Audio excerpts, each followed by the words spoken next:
Hello everybody, welcome back to the channel. Today we're going to be continuing our series, Learning to Walk with God. And today's video is going to be about love. I say love, I'm not talking about just like any normal kind of love. Like the lovey-dovey stuff when you see in the park, or the kind of love when you see a puppy that's really cute. Today we're going to be talking about godly love. But before we start, let's pray. God, I invite you into this time. I invite you over my viewers. I ask you to please protect all of us while we're going about our days.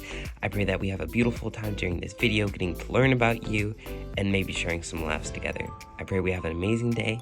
In Jesus' name, we pray and we praise you. Amen. Now, what do you describe godly love as? Now, we could go off the main version that you see in a lot of Bible verses that goes, love is patient, love is kind, love doesn't envy, love doesn't boast. And that's absolutely godly love, but I also want to dive a little bit deeper into it. One of the biggest things that the Bible shows us is love is not just a feeling, but it's also an action. And let me show you why.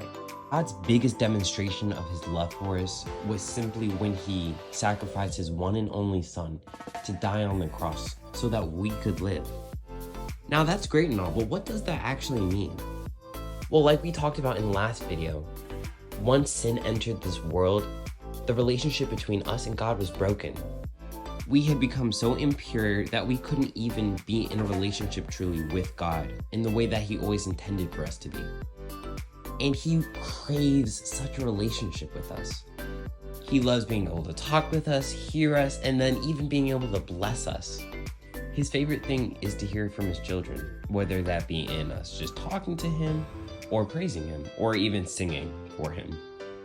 And so in order to heal that relationship so that we could once again have the same covenant, he had to send his son to take on the burden of sin away from us so that we could once again be with him.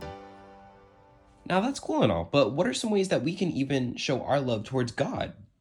One of the biggest things that I've learned as I've been walking through my Christian faith is that we can love God by honoring his word. Now, how do you find out what God's word is? Well, that's probably the easiest answer I can give you guys, just by reading your Bible.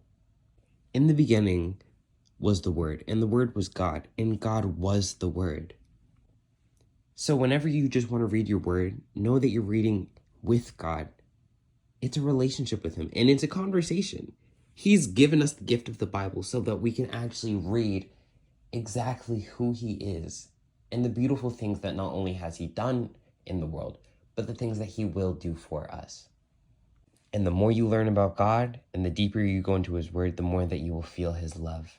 And I promise you, there is no better feeling. I hope you guys enjoyed today's video. Make sure to like, comment, subscribe. We're still continuing with this series until this Saturday, so keep an eye out for the rest of the videos. I love you guys, and peace out. Go in God's grace.